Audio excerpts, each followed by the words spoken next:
कक्षा 11 के सभी छात्र एवं छात्राएं विशेष ध्यान दें कि भेजे गए वीडियो के माध्यम से हिंदी ज्ञान प्रवाह चैनल को सब्सक्राइब कर लें और फिर बेल आइकन दबा दें, अर्थात जो काली घंटी बनी है उसे दबा दें, ताकि इस चैनल के सभी वीडियो आपके YouTube में प्रतिदिन आते रहें। इसमें भेजे गए सभी वीडियो परीक्षा प्रयोगी ही होंगे, इम्पोर्टेंट होंगे, अतः प्रतिदिन हर एक वीडियो को ध्यान से सुनिएगा। आज का विषय है कबीरदास का साहित्यिक परिचय एवं रचनाएं। हेडिंग डालेंगे कबीरदास का साहित्यिक परिचय। संवत 1455 में काशी जन्म लिया था, विधवा से थे जन्म जुलाहे, नीरू पाल लिया था।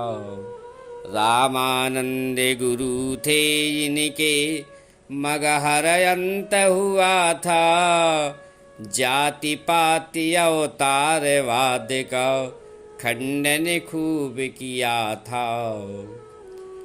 भाषा पंचमेल खिचड़ी है, शैली कठिन विकट है, निराकार का कवि कबीर यह संतों में उठ भट है। अर्थात ज्ञानाश्रयी शाखा के प्रसिद्ध संत कवि कबीरदास का जन्म संवत 1455 में या सन 1398 में काशी में हुआ था। किंवदंती के अनुसार एक विधवा ब्राह्मणी को रामानंद जी ने धोखे में पुत्रवती होने का आशीर्वाद प्रदान किया था, आशीर्वाद दे दिया था। अतः जब उस विधवा ब्राह्मणी के गर्भ से पुत्र पैदा हुआ तो वह लोक लज्जा के कारण उस बालक को लहर तारा नामक स्थान पर छोड़ आई। वहां से एक जुलाहे दंपति नीरू तथा नीमा ने इन्हें उठा लिया और बालक का पालन पोषण किया और उस बालक का नाम कबीर रखा। पालनकर्ता नीरू जुलाहे के व्यवसाय को अपनाया। उनकी पत्नी का नाम लोई था, जिससे एक पुत्र और एक पुत्री का जन्म हुआ।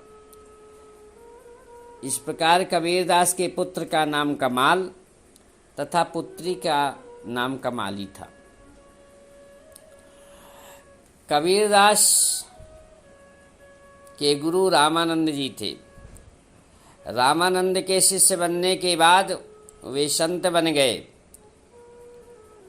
वहीं रह करके उन्होंने जात पात, अवतारवाद, अंधविश्वास,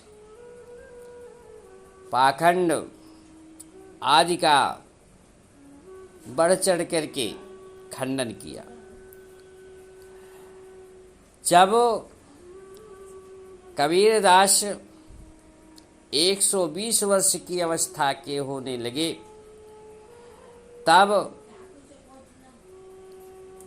उन्होंने सुना था कि जो काशी में मरता है उसे स्वर्ग मिलता है और जो मगहर में मरता है उसे नरक प्राप्त होता है।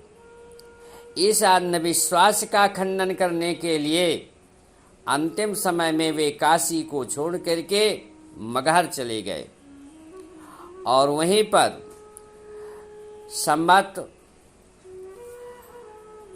1575 ईस्वी अर्थात सन 1518 में 120 वर्ष की अवस्था में इनका देहावसान।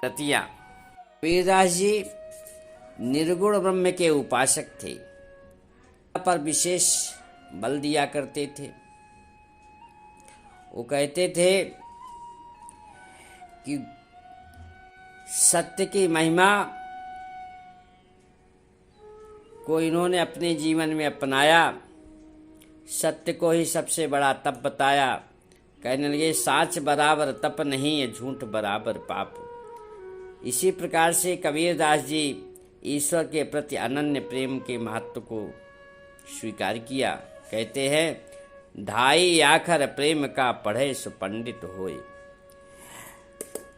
कबीरदास जी एक सच्चे समाज सुधारक थे, महान समाज सुधारक, प्रतिभा संपन्न कवि एवं प्रभावशाली विचारक थे। ये समाज में फैले वाह आडंबर, कर्मकांड, पूजा पाठ, दिखावा आदि के सादे जीवन को अधिक महत्व देते थे। सत्य, अहिंसा, दया और संयम से युक्त धर्म के सामान्य स्वरूप में इनका विश्वास था। इन्होंने अपनी रचनाओं में हिंदू और मुसलमान दोनों के वाह आडंबरों का विरोध किया है। इन्होंने मूर्ति पूजा का विरोध करते हुए लिखा कि पाहन पूजे हरि मिले तो मैं पूजूं पहाड़, ताते यह चाकी भली पी सिखाए संसार। इसी प्रकार से मुसलमानों के लिए लिखा कि काकर पाथर जोरी के मस्जिद लई सुनाए, ताचड़ मुल्ला बांग दे क्या बहरा हुआ खुदाए। एक इन्होंने गीत लिखा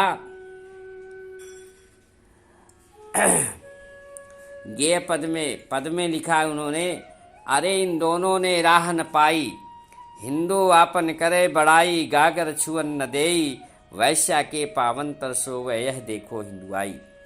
अरे इन दोनों ने राह न पाई। फिर मुसलमानों के लिए भी कहा कि मुसलमान की पीर औलिया मुर्गी मुर्गा खाई, खाला केरी बेटी ब्याहे घर में करे सगाई। इस प्रकार से इन्होंने हिंदू और मुसलमान दोनों के आडंबरों का विरोध किया, अंधविश्वासों का विरोध किया।